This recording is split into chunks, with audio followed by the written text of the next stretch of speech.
Greetings and salutations. We're back. Back. The countdown timer once again. Back by popular demand. Oh, really? Yeah, getting heaps of messages, getting harassed. When's Barbell Bros coming back? We never left. We never go anywhere. No, we just have poor organizational skills. Poor organizational skills, or as we were discussing before, this is the side quest to our current. The side quest that feeds onto the main quests. Yeah. And we do love jumping in front of the camera here and talking a bit of shit. A bit of banter. Yeah, but sometimes we can't. What's new? I feel like I haven't seen you other than our little car trip before this. I feel like I haven't seen you in weeks. Bro, went to the movies the other night. Yeah, no, but like when you go to a movie, you don't talk to each other. Yeah, true. You watch the movie. At the moment, bro, just had health juice release last week or the week before. Yeah, 2 weeks. 2 weeks, I think. It started arriving in stores last week. Maybe a couple of stores received it the week earlier. But yeah, launched a new product, which has been kicking ass and going really well. And then I'm just going through a really good rhythm of training nutrition at the moment. You know, when you go through a period where you just hit your stride and everything's just working out really well. Yep. So yeah, everything's just good. Well, the health juice, I love it. My body was trying to get sick a couple of weeks ago. The first wave of the cold, I fought it off well, and I was smashing the health juice every day. And then my body just must have come down with something after. The first week I was fine, and the second week it just succumbed to. Angelica's been sick for the last probably week. Have you copped anything yet? I told her that I wasn't going to get sick, and I made the subconscious agreement with myself to not absorb the pathogens of her illness. So I was like, no, I just refuse to accept it. And then this morning she wakes up, she goes, I'm feeling better. And I was like coughing a little bit. Oh. So I'm on the edge right now where I could get sick, but I'm still refusing to. I will rebuke this illness by the end of today. I'll wake up tomorrow and be fine. I fought it off the first week that I copped something. I just felt really tired. Yeah. Fought it off, did all the sups, just kept with my routine. And then the second week I copped a bit of a toothache. And then I felt like that after that point, I was at the dentist. And then as I was at the dentist, I started to feel my body come down with like a deeper cold. And I was sitting there with my mouth open while my body was just succumbing to an illness while a drill was in my mouth. And I'm like, I can't wait to go home and just stay in bed for 5 days. Yeah. And I didn't move, but. Well, I was like this morning because I could feel that, like today was a rest day for me anyway, but I was like, oh, I'll just stay in bed for a bit longer, sleep for a bit longer. And I felt good. And I woke up feeling a bit better, but just sleep, hydrate, just fucking play on, just ignore it. It's funny. For our listeners, I think it's a good lesson. I copped a bit of a health scare last night. I thought most of our listeners would be steroid abusing animals. So last night I was telling Mike I had a bit of a obscure reading on my blood pressure cuff. It came back while I was trying to wind down, I have this like nighttime tea that just chills me out. What, like chamomile or something? It's like a nighttime blend. So I have my nighttime blend. I get rid of all the white light. I do all this real weird shit.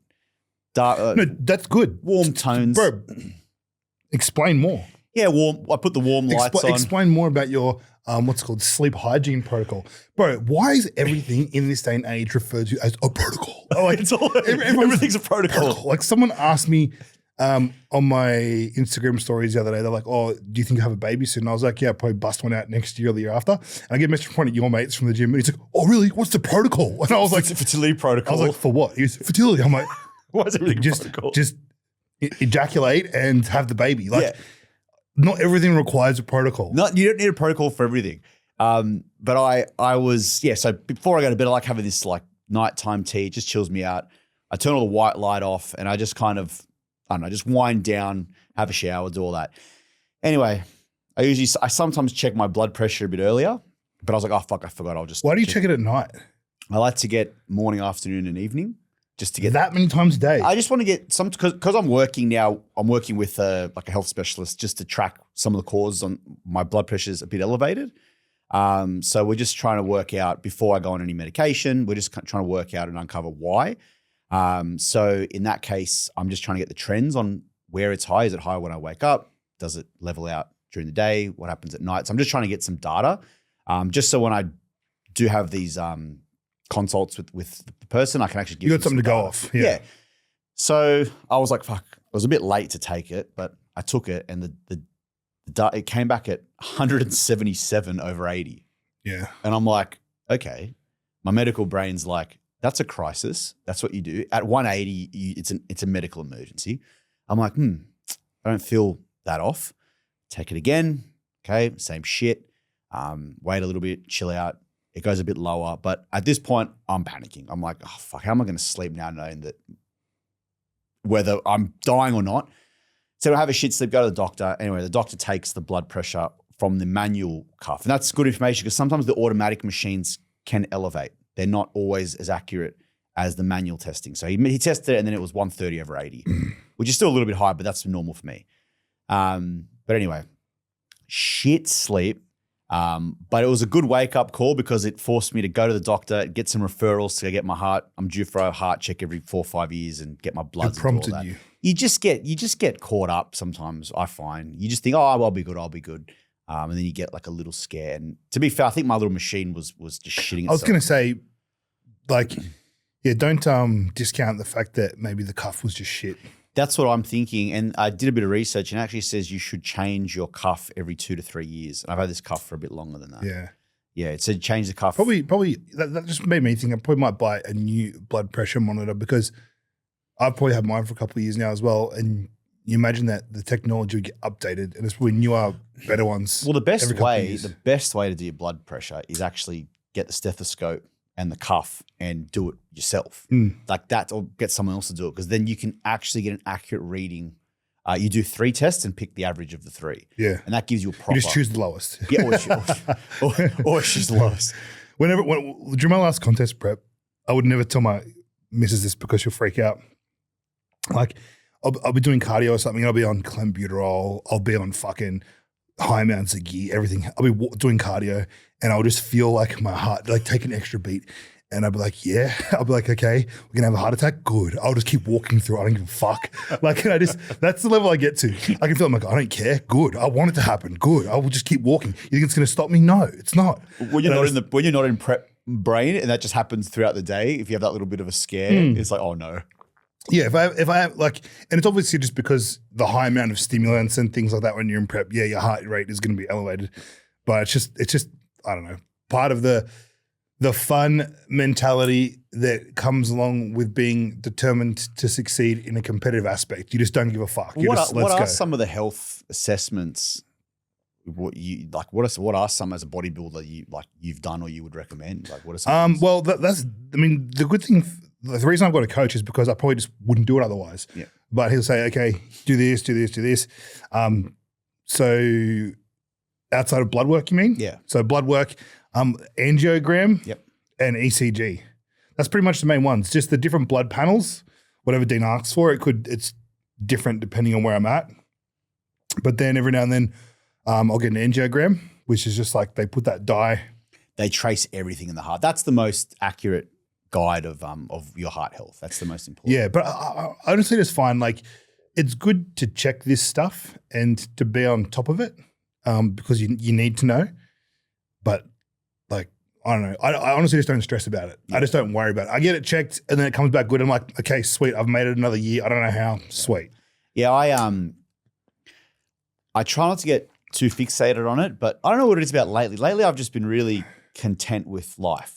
I don't know. I feel like all the hard work of the last 10 years it's come to fruition now. I feel happy with the gym, my relationship, my life, my family, my friends. I feel happy. So I feel like I've got more to lose now. So if everything's going too good, everything's going a little bit too good. If something goes wrong, I'm like, oh no, I don't want to go like this. Like, but to be fair, I say, I don't stress about it. But at the same time, I do take the daily precautions to ensure that everything is working smoothly, like the little 1%ers. And that's why, perfect segue, that's why I made the product Health Juice. Yeah.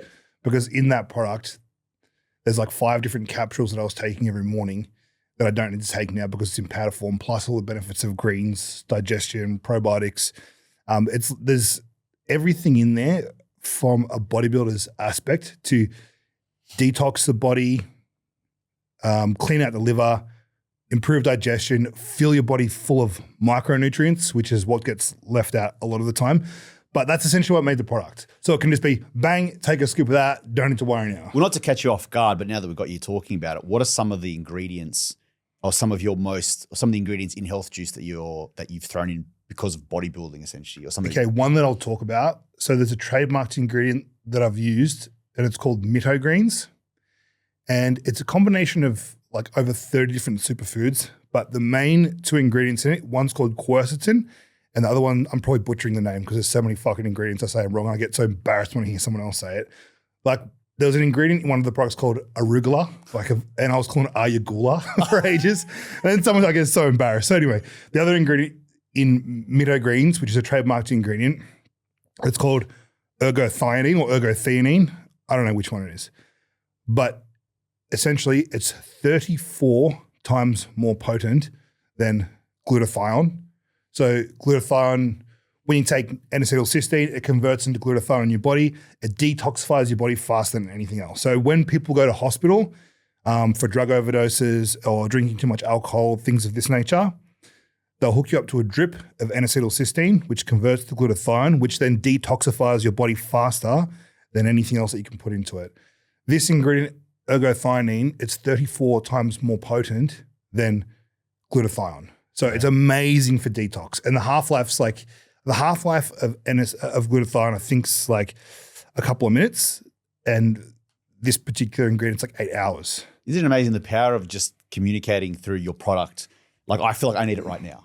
Like when you talk about, I just feel like I just want to take. It helps, but also too, like things that are so underrated that's in it. It's got a 400 milligram dose of magnesium bisglycinate. Yep. And the reason I like bisglycinate is because it doesn't upset the stomach. But it's so funny. It's so fucking funny. Like the time that we come out with this product with this particular dose of magnesium in it, I don't know if it's just like because I'm hyper aware of it at the moment, but all I'm seeing now is studies on how beneficial magnesium is. Really? For burning fat, building muscle function, relaxation, cognitive function, everything. Funny you say that because I said before I'm actually working with she's got a PhD. She's like a naturopath, and she looks to tackle health issues with natural remedies and stuff. But she's still got a medical background in a sense where she'll refer to medical practitioners to get baseline measures, but she'll try and attack it without the need for medication. And if we can get away with natural remedies, and then obviously if you do need the medication, she'll prescribe to do it. So she's actually told me as a part of the blood pressure and the overall central nervous system relaxant, she wants to push as much magnesium into me. That's part of her protocol is, I don't know the exact magnesium. Yeah. The protocol. What protocol have you run, bro? Part of her magnesium protocol is she'll prescribe a dosage and then in the second week, double it. And then double it until you have an upset stomach. And then she'll work out what's the maximum tolerance that you have for that. Did she say what kind of magnesium? That's right. No, I don't know the exact amount. Take a health juice and show it to her. I will. Just see what she says. Just say, I'm taking this. Is it any good? And it's just full act dumb to it. I've been using this. Is it any good? Don't say it's your mates or anything like that. I will. And just see what she says. I've got another meeting with her in like 4 weeks or so. But it was so funny because she's actually a fertility specialist. So what's the protocol? So the protocol's fertility. So Danny has been seeing her for years post-comp just to get her hormones and everything back in check after she competed. And she's a good friend of hers now and she does help her out. And she creates like a custom blend of like a kind of shake or mixture for her. Like is it capsules or is it a powder? Or powder, everything powdered. A tincture. Yeah, so she's created this for Danny. And then now, since we were on the meeting today, was it 2 days ago? On this meeting, she's like, "Hey, we've got to adjust your blood pressure." So that's the main thing. But she still wants to talk about my fertility, and I'm like, "Oh my god, my fertility, bodybuilder." Like, does she know you're on gear? Yeah. So she knows what I'm taking. What was her reaction to that? No, she works with athletes. She gets it. So she said to me, "All right, well, while we're doing all these checks, let's get your fertility. Let's get some baseline measures for your fertility." So she's prescribed me like a referral to go get some stuff done. I went to my GP and he looked at it and it was all these sperm culture things. And he goes, "Mate," he goes, "have you ever tried to like have sex without a condom or anything?" Like he's basically saying like, you go to all these efforts to try and have a kid. I go, no, I don't want to have a child yet. I'm just getting these measures done because I'm working with a fertility expert. And this doctor he just stopped listening at that point. And he goes, "Mate, why don't you just give it a crack a few times before we go and explore these avenues? It's costing all this money." I'm like, just shut the fuck up and do what I'm asking you to do. Can you just give me the protocol so I can go jizz into a cup and you can see if there's anything there? They're probably like 2 sperm cells. But anyway, now it's just like, it's just made me now be hyper conscious and hyper aware of my health a bit more than usual. Oh, it's good. It's good to be conscious of it and aware of it. Yeah, now and as well, like I don't feel like I'm too stressed lately, but I do feel like when you are stressed or overworked or getting less sleep, it's just hard to make that up anywhere else. Well, not sleeping enough. Stress and sleep. I feel like it's just hard, man. When your body's just catching up on recovery, you're always going to feel a bit shit. I think a lot of it, there's definitely a physical component to everything, a biological component to everything. But I think a lot of things too, there's a mental aspect. And I'm a big believer that the environment that you create in your head, that you spend most of your time in, it determines a lot of physical outcomes as well. And this just might sound fucking mumbo jumbo. Like I said, there's always a physical, biological component to everything. But if you can create a more enjoyable place to live in your head where you feel good, you're comfortable, you are open-minded, you're very self-aware, all these type of positive things that I feel allow me to live a complete life and allow me to communicate with people and be introspective and take on board criticism without not having too much of an ego, all that type of shit. I think it makes a big difference to your health at the end of the day as well. Oh yeah, without a doubt, 100%. Yeah, because you're not stressed. You feel positive. You're moving forward. Also, to having purpose. Having purpose is massive. Like, it's like how do you go with that? Sorry to cut you off. How do you go with that? Like, I mean, because you run a business and you also compete in bodybuilding, like what do you channel that same purpose? You know, you dial it up obviously when you're competing in bodybuilding, then you obviously dial that component down a little bit and then dial it up in business. Like, how do you manage that purpose? Because there's multiple purposes to you. Like what? I'm not perfect. So don't anyone listening think that I've got it all figured out, because I fucking don't. But honestly, I just look at what's in front of me and just go, am I doing the best job I can of this right now? Like realistically, with all things considered. If I'm not, I'll be upset and then I'll make myself do the best. And that doesn't mean like, because I hate the whole grind, work hard, none of that shit. I just mean, am I doing the best of this with the resources I have at my disposal in my current situation right now? Am I? Yes. Okay, good. And then I feel good about that. Yeah. It's not about like dialing it down or dialing it up. It's just doing the best you can at that point in time, because everything's fluid. Nothing is, you're never going to be in one state of being all the time forever. Things change. Your mental state changes. So you just do the best you can for where you're at that point in time. Yeah, that makes sense. That makes sense, because I find for me, there's always like a big ticket item on my head. I've always got something that's like takes priority for like, whether it be a block or for a couple of months. There's always something that I'm working towards. And I find that if I don't have that item, I struggle a little bit. I try and create something. So Purpose. I'm trying to create. So for me, I'm always trying, hopefully it's not like masking anything, but I'm like, I'll just go look for a job or something to do. But sometimes when you don't have that big thing, it's harder to just go about your day to day without that purpose. So it's easy to just get lost in the weeds and just think, what am I doing? What's the point? Like for me, if I'm in that state, I'll start to think thoughts like, oh, I'm a failure. I'm wasting my life. I'm not doing anything. That's why it is important to have something to work towards. I feel like training's always like an anchor. I feel like if your training's going well, like if your training's going really well, and you know you're eating well and you're feeling good on that aspect, I feel like that can make up for a lot of shit elsewhere. Yeah, but it's also important to recognize that you don't use that to sweep everything under the rug. Which is what most people do. They break up with their girlfriend. Yeah. I'm going to go do deadlifts and start exhaling on the way down and just break my spine. Like, bro. Yeah, come on, man. That's a lesson to all. Don't broadcast. I was going to say. Just be self-aware. Just be self-aware. Like anyone can do whatever they want, right? But if I was, going through something, and I was to start publicly broadcasting, I would feel like I'm embarrassing myself. So I would choose not to do it. You can always tell who's going through it on social media. Fucking oath you can. You can tell who all the mentally unstable cunts are. Yeah. You can tell who's where they're at in terms of their cycle. Yep. You can tell who's gone through a breakup. You can tell through who's making up stories in their head. I can see he's watching me stories. I know he's fucking looking at me. No one cares, mate. They just think you're an idiot. Like you can tell where people are at. So I don't know. Just be self-aware, I think. I think as well, like as you get older, you think people mature, but a lot of people don't. A lot of people still do the same shit that you're doing when you're 21 or 22. There's a lot of poorly adjusted, embarrassing humans out there. And it's more prevalent in the bodybuilding industry, I find. Bro, I love bodybuilding. I can't stand bodybuilders. Bodybuilders are just fucking gay as fuck. They're so. I don't want to talk about it too much. I don't want to. I don't want to. No, I'm not talking about any specific bodybuilders. 'Cause look, to be fair, I struggle with it as well because they're just sometimes they're very narcissistic, very cringeworthy. Sometimes I just can't stand.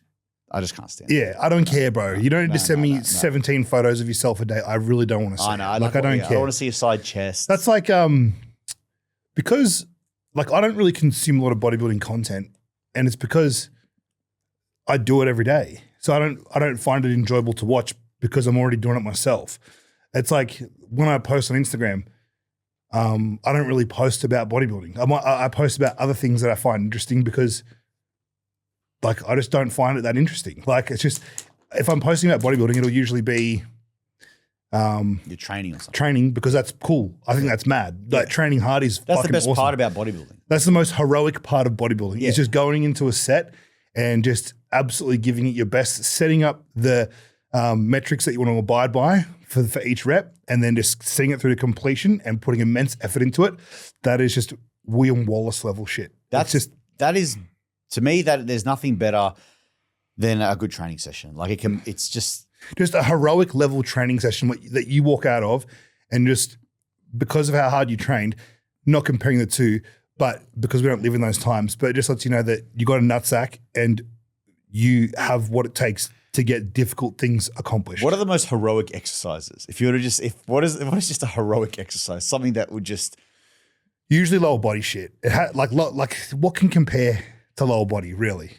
You know what's a fucking hard exercise? And I finished a block with them a few months ago. Standing barbell press overhead. Oh, that is hard. That's a fucking hard exercise. That's an alpha male exercise. That is a hard exercise. Yeah. Because everything hurts. Yeah. Everything hurts. But anything that needs you to build a strong abdominal brace, anything that needs you to build a strong abdominal brace, because you know you got to support your spine, you need to keep upright, you need to drive hard in some direction. Which is funny because all the content I'm seeing from people is against that because they think that it's taking away from the target area. Or you'll see people doing everything being very chest support, everything being in specific positions or really. Which is great too. Yeah. Which is great too. But it's not as fun. It's not as fun. Like I think you need both. For me, one of the best back exercises ever is a chest supported T-bar row. But I'll do that in conjunction in a session with obviously either dumbbell rows, chin-ups potentially, other big exercises. But I do love that exercise. But you'll see a lot of – have you seen this exercise? I can't stand it. People are – where the cable is, they'll set up a bench next to the cable upright.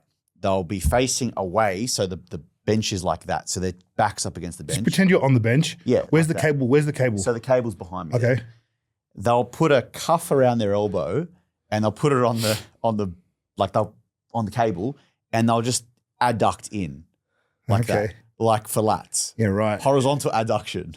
Sometimes when I'm scrolling Instagram and I see these type of things, I just comment it right huge with a flame emoji, and I'll get so many likes on my comment. Because I don't know what's real. I don't know what's a joke.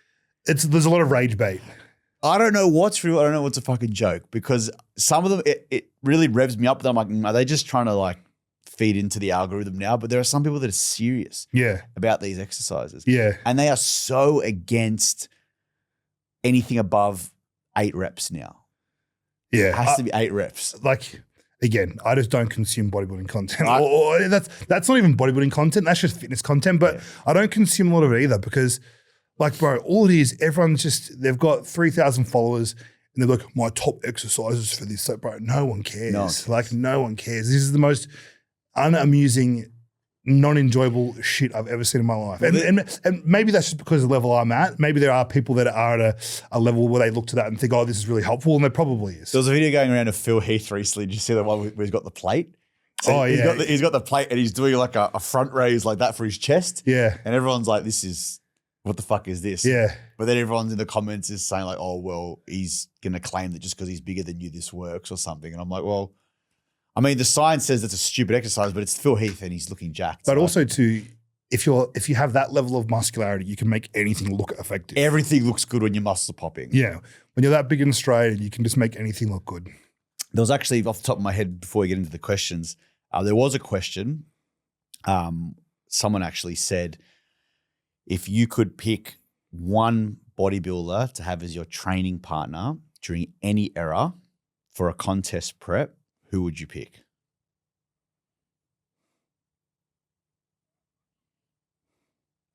I'm trying to think that there's only two that come to mind right now. So the two that immediately come, actually three that immediately come to mind.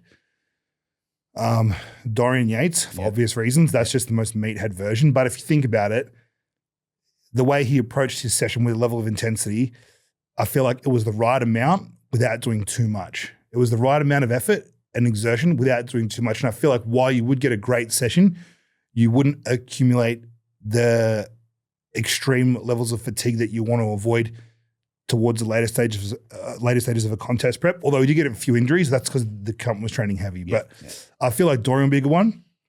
I feel like Tom Platz would be a good one. Just to see how far you can push. But then I feel like that would just be an amazing experience. But I feel like it might not be conducive to producing your best look on stage, because it might be a bit too much of anything. It just might be a bit too fucking insane. But then the third and final one, which I think would actually be the best, because I think it marries the first two up, would be John Meadows. Yeah, I knew you were going to say that. Because I feel like he would be able to pair the two together into a way that makes it fun, but also productive without being detrimental in any way. There's other than those, the two that come to my mind that would be pretty crazy. Something about that New York bodybuilding scene in like 2008, 2011 with like Kai Green, Victor Martinez. Yeah, Victor Martinez and Kai Green. That I felt like that New York scene was really hardcore. Because it was very, I guess the West Coast was very LA, sun, tan, everything was very kind of social. Whereas the New York scene looked really hardcore, like Bev Francis gym. That would be cool. Training with Kai Green, I don't know. I mean, he waffles on a little bit, but at the end of the day, some of his training sessions were wild. Oh, I feel like if you could just shut up and train, it would be really good. But I feel like if you wanted to talk so much, you'd be out of respect for him going, oh yeah, and going along with it in your head thinking, just shut the fuck up and let's do the next set. But yeah, I think there'll be some sick sessions with him for sure. Because I saw some of remember that they did a competition where it said train with Kai? And that black guy won it. Yeah. And then he was just They trained legs. Yeah. They went into the change rooms, ate a meal, and then back out and trained arms. Yeah. I remember they had the fish in the Tupperware. Yeah. I was like, what are you doing so much? Yeah. But then another part of me goes, in an era where this would be the best. 1991, Venice Beach with Flex Wheeler and Chris Cormier. How fun. Like, I mean, in terms of just like. Just synthol straight in the carbs. It wouldn't even be about the bodybuilding there. No. It'd be about like, where you go after. Bro, that would be, I just feel like that would just be so drug fueled. PEDs, but also recreational. Yeah. And it's like the whole experience would be so drug fueled. I feel like Chris Cormier and that it would just be like, get the session done.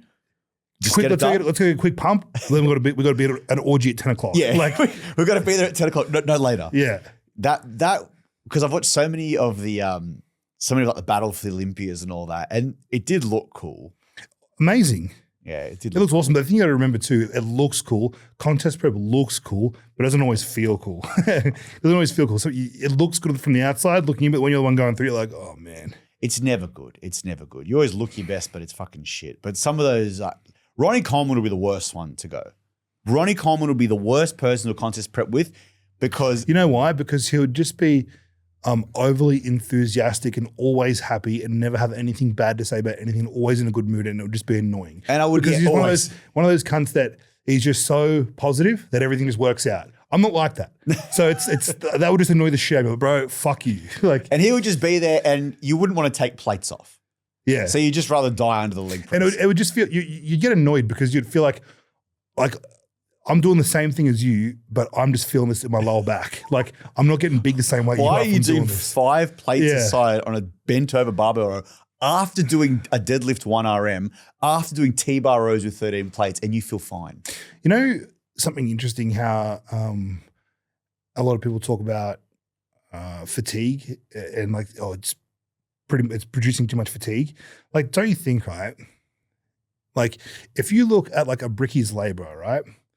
And that dude's working outside all day, every day, carrying shitloads of bricks, and his calves are usually just thick and striated and just dense. And it's because they've just been exposed to stress day after day after day, year after year after year. Like, don't you think, right? Surely in some capacity, if you were to just train legs like pretty hard every day or every second day for an extended period of time, like your body is going to adapt. Like, how, I just don't understand how you could get weaker from continually exposing a muscle to exerting effort. Honestly, I reckon that's possible. I feel it would have to adapt and it would have to grow. Like, I heard Lane Norton say once, it just made so much sense. You have to increase your squat by 100 kilos in a month, or I'm going to shoot your wife in the head. Are you going to squat every, like, once a week or every 2 weeks? No, you're probably going to squat every fucking day to make sure your squat goes up by 100 kilos at the end of the month so your wife doesn't get shot in the head. Well, that's a good way to do it, because there's no way you're going to be like, oh, fatigue, I'm going to stop doing this. Yeah. You'll find any way, shape or form to get that weight up. And I just feel like, it might be like other factors are going to come into play. Your joints might get sore, this and that. But I don't know. If you're continually putting that effort, your body is an incredibly adaptive organism. It's going to adapt. Well, you can bias the science towards anything, in my opinion. Like, if you've got like anyone that wants to, I guess, prove something, you can bias it. So I feel like a lot of what today's stuff is going towards is a certain rep range, certain sets, certain exercises. But you look 20 years ago and it was the other way around. It was all about volume and fatigue and pushing things to the limits and heaps of sets. And I'll tell you something, both had a result. Everything works. You had great bodybuilders back then. You got great bodybuilders today. Yeah. It's just heaps of different. Sometimes I'll train where I'll work in, sets of 4 to 6. I'll feel great. And other times I'll do sets of 30. Bro, when I get these lengthy questions about training and shit, sometimes I'm like, train as hard as you can. Allow your body to recover before you train that body part again. That's it. Yeah, that's it. Like, just train as hard as you can. Prioritize your body parts, whatever else. There's a little bit of nuance to it, but the over-encompassing message, train as hard as you fucking can. When that body part's not sore anymore, train it again. And just pick, and the thing is, pick a few exercises. You don't need to have 10 exercises. Pick 3 to 4 per muscle group and just execute them perfectly. Man, like the way I've been doing hack squats lately, so I'll do it for my first exercise and I'm doing a top set of 8, a back down of 12, and my eccentric is going for like about 8 seconds. So a set of 8 is taking well over a minute. And like, so from 2 sets, the point I'm making is 2 sets and I'm fucked. 2 sets and I'm fucked because I'm putting that level of effort into executing it perfectly. That's like, you know what I mean? It's the effort. It's not always the amount. It's the effort. There's always one set in a session. If you do that set properly, like go to complete and out of nothing, that's almost like sets the tone for the session. There's not much more you can do. Like after those hack squats, like realistically, you're going to continue the session, but you could be done. Like if you wanted to. Well, that's the point I'm making is that the other morning after I did it, I felt kind of sick that morning anyway. This is the thing, right? So do you ever get aerophagia from the CPAP?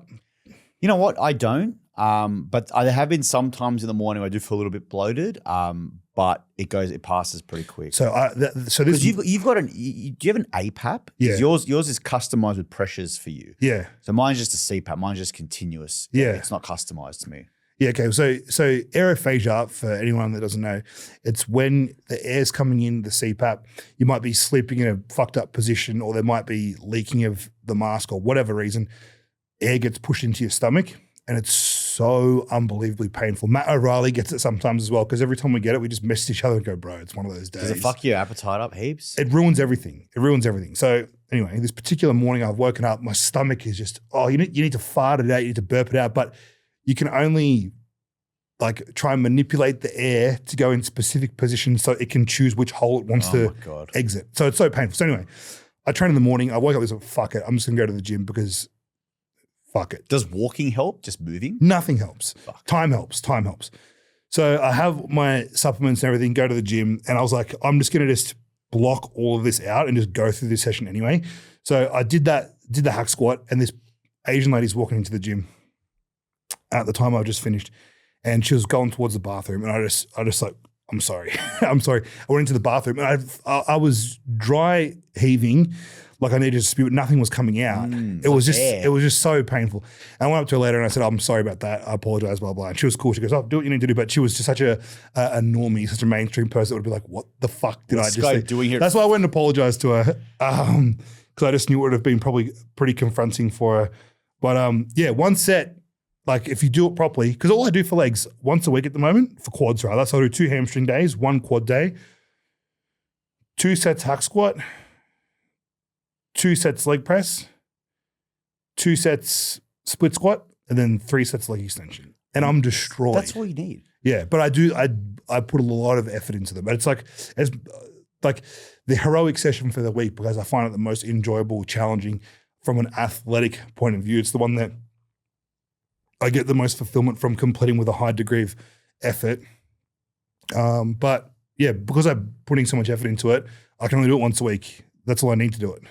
Well, we've got a few more pieces of gym equipment coming actually, so I'm excited to see where you throw these into your program. We've got the T-bar row should be here next week. He sent me photos of it. So the chest supported Arsenal strength T-bar with the rotating handles. We've got the Prime. I love when anyone brings up that piece of equipment. Oh, the humbler. Yeah, they'll call it the humbler. But they don't know where it came from. Do you know where that name came from? Who was using it? So remember when Flex Lewis? Oh, we had the Dragon's Lair. Yes. The whole Arsenal strength. The old Dragon's Lair. And he was training with Rolly Arsenal. Winkler. Yes. I remember watching on YouTube. Yes. The Humbler. Yeah. The Humbler. And everyone's, oh, the Humbler. It's a Humbler. Shut up. You don't know. You don't know. The law. You don't know the law. It is fucking heavy, man. It is. I haven't used it. It's a fucking heavy piece of equipment. So I'm excited. It's heavy. You don't. Plate aside, plate and a half is plenty on it. With the way that you can set the handles up and the fact that they have the swivel on them, the way I imagine that hitting the back is just from rear delt to rear delt, everything in between across that line, just pure engagement. Well, you can choose if you have the handles impronated and drive the elbows up, you can bias the upper back. If you have them neutral and bring them down, you can really bias the lat, or you can go 45 and just do it all. Yeah. So you've got that ability, and you can actually move the handles out further or closer. So that's a piece that's actually arrived in Melbourne, so that should be coming up soon. The Prime stuff, where I bought those pieces secondhand, they're waiting for their new stuff to come, and then they're going to send it to us. So I'm waiting for their Prime stuff to arrive. So our leg extension plate loader and our plate loaded seated row are both there in Melbourne, but basically we're just waiting for them to get their new stock so we can get that Prime stuff. Where are you going to put the leg extension? Downstairs with the quad stuff. So you know where the Cybex shoulder press is? The one next behind the chest press? Yeah, the one in front of the hammer strength leg extension. I'm going to put the plate loaded leg extension there. Facing in? Facing the leg press. Facing towards the back wall? No. So facing towards the leg press. So think about where the leg press is against the back wall. Yeah. No. The leg. No. I'm not talking about that leg press. Think about where the leg extension is next to the bench press. Yeah. So next to that, where the Cybex, the shoulder press is. Yeah. So it's just going to go there, and you're going to be facing. So where I'm sitting here, facing in. So if you're sitting in it, you'll be looking at the leg press. Yeah. Okay. Yeah. So facing towards the back wall. Oh, the sorry, side wall. Your side wall. Sorry. We said back wall. The paddle side. Sorry, no. We're facing that wall. Different definitions of back wall. Yes. Yeah. So facing that, so that'll go there, and I'm going to move the shoulder press where the pin-loaded bicep machine is. I'm going to take that upstairs. And I'm going to put that next to the tricep extension up there. So I have a little arm area upstairs. Sick. So we're getting an extension in the gym this week, Friday. We're putting a whole new story in the gym. So I'm really excited about that. Fuck yeah. Which is fucked because I've said to everyone, we've sent the email out, we've told everyone about this extension, all this, but literally yesterday was the only minute that I found out that it was actually happening. Oh, really? Yesterday. What were we waiting for confirmation on? So they actually fabricated my steel without the engineer's final approval last week. Is this shit that you should be saying on a form of media? Yeah, because we didn't let it, they fabricated it, but the engineer didn't approve it. Okay. So what happened was they had to go back over it, and the engineer goes, no. I need the plans. I need to actually approve this. And he made some changes. So they had to refabricate it. So I didn't really know if that was going to happen in time. So they were able to refabricate it as per the engineer's plans, and the engineers now signed off on it. It's all good. But they've done that now. They did it in the wrong order last week. It was a bit of a miscommunication, but it's all good to go now, and we'll be ready to go for Friday. So I'm excited. Sick. Yeah, and I picked up a OG Paramount standing leg curl, hamstring curl. Oh, yep. There's heaps of Paramount stuff at Camperdown Fitness. They got heaps. Their pendulum squat there is Paramount. Man, when Charlie he does not utilize any of the good equipment there. Like he just goes, all right, we'll use the cables. He just Man, if you can, when you're there next, just have a play around on some of the Paramount stuff. What pieces have they got? They've got the Paramount pendulum squat, which the Citadel one is modeled off of. Oh, okay. Have a play around on that one. I know they've got the OG Cybex hack. Yep. The one that has the handles that come. Yeah, it's the rectangle. Yeah, that's a cool one. They look cool. Yeah, I like them. They're really sought after. But yeah. Should we answer some questions? Mm-hmm. Let's do it.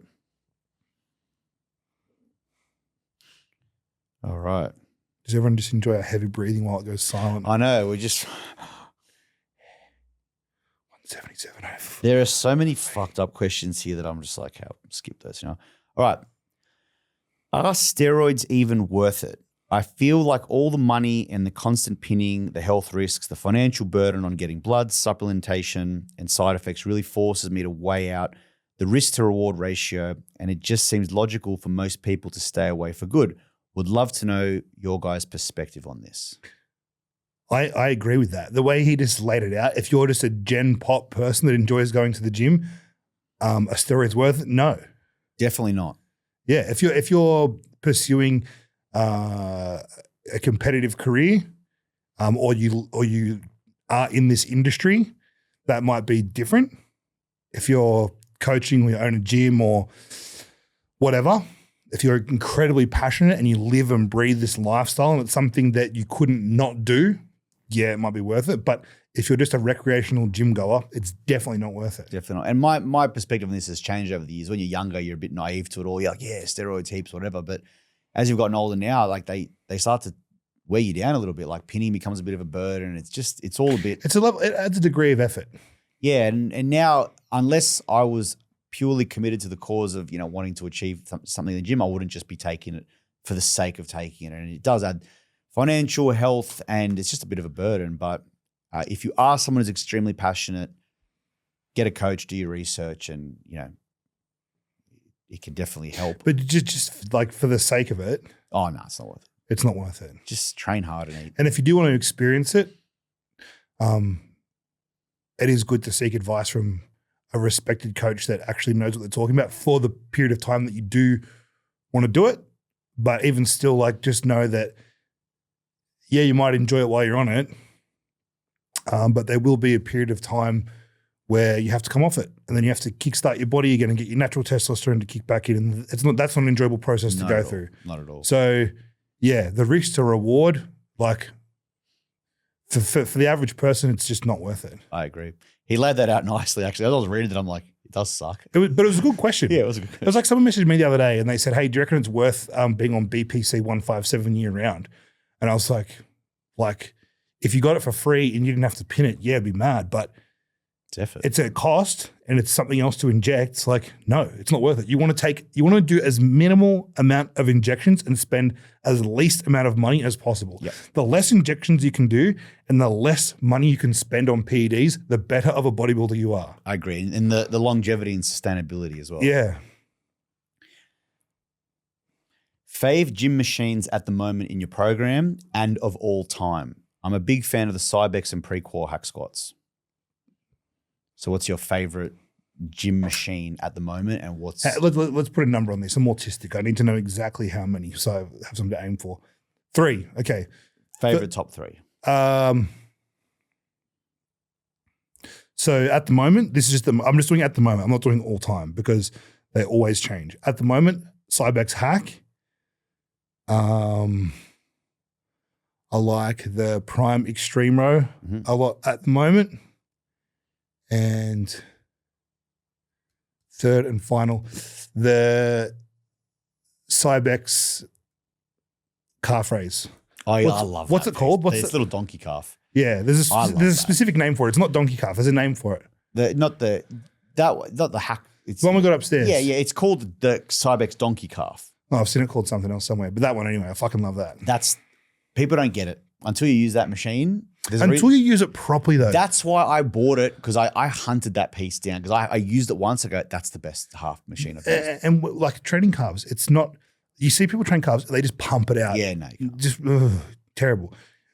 You want to go into as much of a lengthened, stretched position as possible. Spend a second to half a second there, and then contract your way up, and then spend time in that contracted position, and then slowly lower it down, all the way up, all the way down. And I feel that like adjusting the angle of your foot, it does make a bit of a difference to where you feel it, and just playing around with that. My favorite at the moment in this current program, I've always loved I'm back on the Cybex squat press, the leg press. I love that. Just the range you get on that's crazy. I'm loving the single arm Nautilus Nitro row, the high row with the. Oh, yep. Love that. And then I also just love the Jim Lico T-bar row. Yep. I love that. But I've got another attachment coming for that. So it's going to have an extra 2 handles on it. All good options, and I love them as well. But just we could only choose 3. And I'm really, really excited. The pieces that are coming now are very specific, and they're very sought after. So we're very lucky that these are in the country when I got them, because they'd be I think it's like a 18-month wait list for them. So it's not easy to get good gym equipment. Not at all. And you can tell that from a lot of the places. You know, if you go around and train at different places, you can tell that certain gyms have certain agreements with head office or whatever it might be that dictate what brands are allowed to have in there. And there's not a lot of variety. And not everyone needs a lot of variety, but when you would consider yourself to be a specialist or an avid enthusiast, it does mean a lot more to you going into a gym that has unique niche brands and pieces of equipment that you don't see in every gym. You get the right audience that comes to your gym when you've got the right pieces of equipment. For sure. I saw a thing on Instagram before. It was like this guy trialing out gyms in Sydney, and he was like, oh, is the guy that rates them? I've seen this guy. I'm not sure. I can't remember what the name of it was. I don't know. I just came across. I was just scrolling in the car, and was like, oh, I wanted to go to a gym that didn't have, intimidating meathead vibes. I was pussy. Why not? You pussy. My prep coach slept with my girlfriend. Long story short, he was prepping us both for a comp. If there was like a lineup of criminals, like more on the other side of the mirror, and it was all the prep coaches from Australia, just imagine just choosing. I'm just imagining all of them. Yeah. They were always texting, and she would just cover it up with prep stuff. I didn't think much of it as I was fatigued during my prep. Anyway, after the comp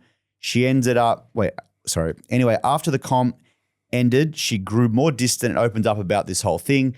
He was fucking her the whole time. And the worst part was I didn't even place at my show, and I was paying him to fuck my missus as a coach. That is so bad. Did you say who it is? No. That is so bad.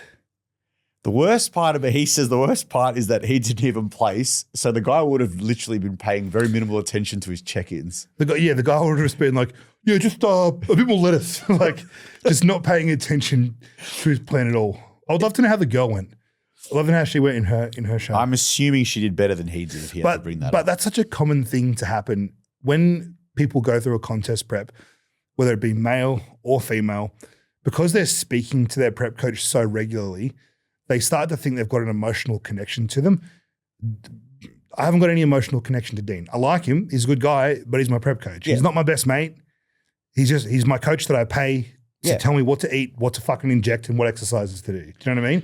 Where these people, they go through a contest prep, and Dean's a professional. He keeps the relationship professional. Where I imagine, and I know, there's a lot of people out there that aren't at the same level as he is, and they would take advantage of people in those vulnerable situations. And they think, oh, this girl's messaging me, send me photos of her puss and fucking all that. Like, do you know what I mean? Just sleazy cunts that would just take advantage of that. How could this woman sit in the same table having her oats and protein with the guy that they're doing prep with? This poor bloke's just sitting there eating his food thinking it's all good, getting ready for a show. And she's just And the same guy that's coaching them both is just be like, babe, smashing it. we should go to Taronga Zoo this weekend. I really want to go to Taronga Zoo. Okay, cool. What animals do you want to see? Oh, I want to see the Komodo dragons. And then just instead of but just push her in there. The Komodo dragon just pit. fucking enjoy that. That's brutal. Poor bloke. I hope they aren't happy, and I hope they're not together. Yeah, bro. I hope that they just fucking have an autistic child. No, not really. I don't wish anyone paid upon anyone else. No one else has been brought into this. But I just hope they have a lot of issues. Yeah, Fuck I 'em. do as well. I hope they have lots of issues, and I hope you came out on top. All right. I said that one. All right, here's a good one. Then this is just a little don't do trend story. Week 4 on trend A, and I was a different person. Stronger, leaner, colder. My girl came to spot me during a heavy push day. I was in the zone, wide, veins crawling across my arms. She said something mid-set. Just a joke, and I snapped. I threw the dumbbells, stood up, and yelled, "Why the fuck are you distracting me?" The whole gym stopped. Her face went pale. She didn't say a word, just walked out. Haven't heard from her since, blocked on everything. That was the last day I ever touched trend. You deserved it, bro. You deserved to get blocked and walked out on. Blocked on everything. You have to be so emotionally stable to use trend. Like, I love being on trend when I'm on it, like, because of the level of a psychopath that I become. But I'm at a level where of mental stability that I can control that level, and I can use all that hatred and that dark fuel for the purpose that it's intended for. I don't take it out on anyone else or yell at anyone else or do stupid shit like that. Like, am I more inclined to probably get into an altercation at the traffic lights or something? Yeah, probably. But like, that doesn't matter to me. It doesn't affect anyone I love in my life, so I don't care. The acceptable dosages of trend these days are far less than what they were, I feel, 10 years ago. Like, it was just so casual to be just taking 450 to 600 trend. That was just, people were just saying, oh yeah, I'm just doing 450 trend. Whereas now, I rarely see people have over 100 milligrams a week in their protocol. Yeah, because it's not safe to walk around that psycho. Bro, it's not safe to walk around 140 kilos and just be a fucking gorilla that's just mentally unstable. It's not safe for you or for anyone else. Well, this guy obviously... And especially not for this poor bastard's girlfriend. Like, yeah. What went through her head? She would have just been like, nah, I'm done with you. I'm not doing this. Good on her. Seriously, good on her. Good on her. She didn't stay around in this abusive relationship. Good on her. Good on her. And I just imagine her telling stories. Oh, my ex-bodybuilder, my ex-boyfriend was a bodybuilder. He was like this. I got a few girls that would say that about me. Sure. My ex-boyfriend, he was a psycho. He was this, he was that. Okay. All right. And you were an angel. You were an angel. Paul and Mike, please close this case. I can never get a straight answer by Googling this, ever. And YouTube fitness fucks waffle on too long. Question, can you make muscle while losing fat in a deficit? Assume the protein targets are being met and stimulus is being done in the gym with weight training. What's the fucking truth, man? I don't know. You can, but it's not easy. You need to be set up for it. You need to spend a lot of time preparing your body to go through a successful recomp phase. It's a lot of effort. You're probably not, for how much effort it takes, you're probably not going to want to do it. So just get big the old way and then just get lean. Yeah. I feel like in newbie gains, it's possible to do when you've got someone who's an untrained athlete. They can do both quite effectively. Also, for someone who's quite obese trying to lose weight, I mean, they'll be losing fat and building muscle as well at the same time. That can be done. But then you'd have to be, obviously, if someone's an enhanced athlete, they're more likely to be doing it. Well, if you go from not being on steroids to being on steroids, that's gonna affect you. But if you're someone who's not on steroids and let's just say you're really lean already to begin with, it is quite hard when there's not a lot of body fat to come off. Or you just need to be black. Yes, if you're black, you'll be able to do it easily. I feel like the genetic code on that, it just happens. Mm-hmm. It just happens. They get leaner, stronger, bigger, faster. Their skin just turns sunlight into muscle. Yep. Photosynthesis. Yeah. You can squeeze out one more question or two. Greetings and salutations, cunts. I've just binged the whole Barbell Bros podcast. My life will never be the same. Thank you. Bro, it's so funny when I go to a sale day or something like that and someone comes, oh, I've just been listening to all the, it's funny. Like, you forget that people actually listen to it. How is this even? Or don't even realize. Oh yeah, heaps of people listen to it. How is this even a question? Like he says 50 free gym pieces of your choosing. I assume that's for me. And he goes, the number one supplement brand in Australia. I'm assuming that's you. But you have to let a chick lick your asshole with your legs in the air, lying on your back, finishing it off by spitting in her face, telling her she's a good girl. Do you accept? I'll do that anyway. Yeah, I don't know why that's even like you'll do that without the number one supplement company and the free gym equipment. It's so like the thing about the legs in the air just makes it so emasculine. It makes it so feminine. It just makes you so gay. So feminine. Yeah. The legs in the air just legs in the air is just like just so gay. But to do that and to be the number one supplement company in Australia, like, bro, you didn't need to put anything on the line as an offer. Like, I just did that for a new experience. That's just. But also too, like the spitting in the face is probably the worst part. But some girls like that. They love it. Some girls like having their face spat. If I ever spat in Danny's face, she would do what this trend girl walked. She'll just walk out. I wouldn't get away with that. Like she'll block delete. Never. See I know Angelica's not going to listen this far in. There's girls that have asked me to spit in their face before, like, and I've obliged. I'm obliged. I've that's never happened to me. Yeah, I thought the girls that I've dated, if I ever did that, I feel like I'd be on a. But also too, let's be honest, it's never with the girl that you love. Never. It's never with the girl that you love or someone that you actually see a future with. It's just like never. Okay, and just spit in their face. But after I've done it, like I haven't felt good. I didn't enjoy it. Like I did it because, okay, why not? I'll do it for the experience. But yeah, you asked. A weird feeling, and weird that it's like getting spat in the face. Like like it's yuck. What is wrong with you? I feel like there's a lot of underlying issues for someone to request that and find it. Man, I remember like one of the first girls I had sex with when I was a teenager. She came over to my house, and anyway, we're having sex. She's like, "Oh, you can hit me if you want." And I was like, she was like maybe a year or two younger than me. I was like, what? She's like, you can hit me if you want. I was like, I think she thought it was like some awesome sex Why would you thing. want to? Bro, like at the age I was at, I think I was like 16 or 17. Honestly, at that age, I had the moral conviction to stop having sex with her and just gave her a hug and said, "Are you okay?" I was like, good call. I was like, "Is everything all right?" Like, she started crying. Is there anything going through? Like, she's like, "No." She just started gagging on my penis straight after. The problem was, you've done your part. But the thing was, like, that was just a root and boot. That was just a girl that I was just going to have sex with and never see again. Because of that moment of compassion that I showed towards her, she then fell in love with me after that. Yeah. And then you can hit me. Oh, bro, because I asked her if she's okay, I remember my brothers would tell me she was down at the beer garden or something. Like someone was talking shit about me, saying I was on steroids or something, and she was defending me. No, he's not. Blah, blah, blah, blah. Oh my God. Like going into bat for me. You built a minion from it was crazy. Offering a hug. I just felt so bad that she asked me that. I was just so shocked. What did she expect you just to fucking... Imagine if you did it. Just hit her straight away. There's 2 seconds later, the sirens at the house. Yeah, I've been working on my uppercut lately, so... Oh, yeah, fuck. Yeah, it was confronting. There's an extremely long question here. I'm not going to go into this question. I'll save this for next time. But this looks, to put it this way, we put this question into ChatGPT to see what the word limit, like how many words it was, and it wouldn't even do that because it said this question was a breach of their policy. So we'll save I don't know what it is either. I don't know what it is. I haven't read the whole thing. We'll save this for next time. But yeah. Happy with that? I'm happy with that. Concluded. All right. What do we need to say? Anything we need to say?